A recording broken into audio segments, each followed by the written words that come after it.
안녕하세요. 2월 13일 화요일 날마다 죽게로 큐티 가이드 시작하겠습니다. 오늘 본문은 사도행전 6장 1절부터 7절까지의 말씀입니다. 전쟁에서 승리하기 위해서는 많은 조건이 필요하죠. 먼저는 전쟁을 수행할 병사의 숫자, 그리고 그들을 지휘할 지휘관의 능력을 생각해 볼 수 있을 것입니다. 또한 전쟁 물자도 병사의 수만큼 중요한 요소죠. 아무리 병사가 많아도 물자가 없이는 전쟁을 수행할 수 없기 때문입니다. 그리고 군대의 훈련도나 사기도 매우 중요한 요소일 거예요. 훈련되지 않거나 혹은 사기가 떨어진 군대는 전쟁에서 곧 패배하게 될 수밖에 없기 때문이죠. 마지막으로 생각해 볼 수 있는 것은 전략과 전술입니다.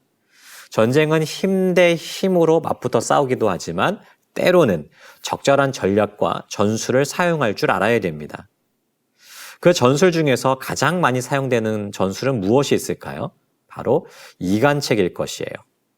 서로 분열하고 싸우도록 만들어서 내부에서부터 무너져 내리도록 만드는 것이죠. 아무리 강력한 군대를 하더라도 내부에 문제가 생기게 되면 속수무책으로 무너져 내릴 수밖에 없는 것이 사람이 가진 약점이기 때문입니다. 마귀도 동일한 전략을 사용합니다. 지금껏 교회는 외부의 공격은 아주 잘 막아냈어요. 아무리 혹독한 고난과 어려움이 온다 하더라도 오히려 더욱 하나가 되어서 하나님을 의지함으로 이겨냈습니다. 하지만 내부에서 생긴 문제 때문에 교회가 무너지는 일들은 굉장히 많이 있었습니다. 결국 우리가 이 영적 전쟁에서 대비해야 되는 것은 외부적인 그러한 공격도 있겠지만 내부의 공격 역시 찾아올 수 있으므로 충분히 대비하지 않으면 안 되는 것이죠. 초대교회도 마찬가지의 문제에 직면했습니다. 지금까지 유대 종교 지도자의 외부적인 압박과 공격에 대해서 오히려 그들은 더욱 하나 되어 뭉쳐서 이겨나갈 수 있었습니다. 밟으면 밟을수록 교회의 능력이 나타나기 시작했고 그럴수록 많은 사람들이 모여서 부흥하며 성장할 수 있었어요. 하지만 오늘 이 말씀에서 교회 안에 아주 자그마한 균열이 생기게 되는 것을 볼 수 있습니다. 관찰 질문 1번입니다. 헬라파 유대인들은 히브리파 사람을 왜 원망했습니까? 1절을 보시면 헬라파 유대인들이 자기의 과부들이 매일의 구제에 빠지게 되어서 히브리파 사람을 원망했다고 되어 있습니다. 여기서 헬라파 유대인들은 그리스 지역에 살다가 이스라엘로 정착한 그런 유대인들을 이야기해요. 그러니까 쉽게 이야기하면 외국에서 살다가 고향으로 돌아온 사람들이죠. 따라서 이 사람들은 언어를 외국어를 주로 사용했습니다. 헬라어를 사용했어요. 또한 외국에서 오래 살다가 들어왔기 때문에 문화적인 차이도 있었습니다. 반면 히브리파 유대인들은 계속해서 고향 땅에 터를 잡고 살아오던 사람들이었습니다. 지금 예루살렘 교회에서 구제 사역을 하고 있는데 외국에서 들어온 새롭게 터를 잡은 헬라파 유대인들이 이 구제에서 빠지게 되었다는 것이에요. 의도적이었는지 실수로 그렇게 되었는지 알 수는 없습니다. 하지만 이 일로 인해서 헬라파 유대인들은 불만을 가지게 되었고 예루살렘 교회는 내부에 균열이 생기기 시작했다는 것이죠. 관찰 질문 2번입니다. 사도들은 구제 문제를 해결하기 위해 어떤 제안을 합니까? 이러한 내부 균열로 교회가 혼란스러워지자 지도자였던 사도들이 나서게 되었습니다. 교회의 모든 제자들을 불러 모아서 자신들이 구제하는 이 일을 하기에는 적합하지 않기 때문에 성령과 지혜가 충만하여 칭찬받는 사람 7을 택하여 그들에게 이 구제 사역을 맡기자는 것입니다.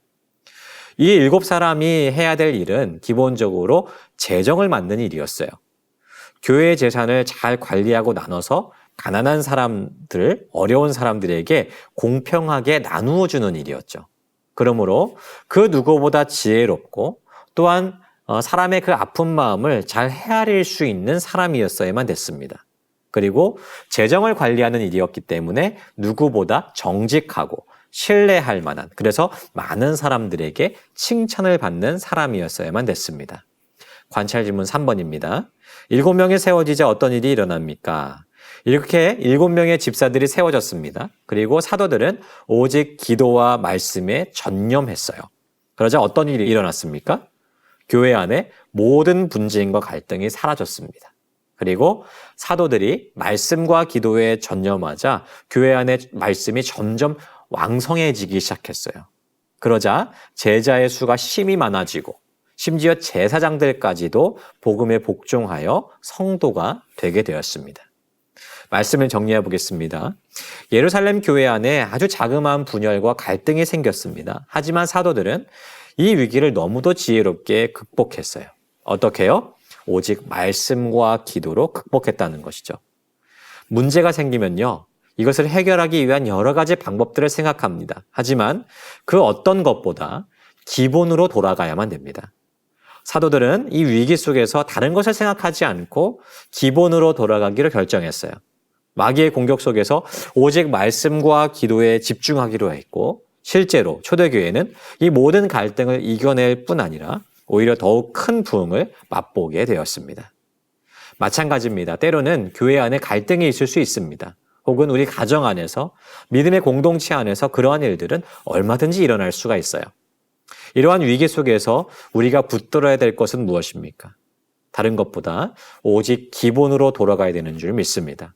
말씀과 기도로 스스로를 돌아보고 오직 하나님께 이 모든 일들을 맡기는 것이야말로 갈등과 분열을 넘어서 부흥을 맛보게 되는 첩경이 되는 줄 믿습니다.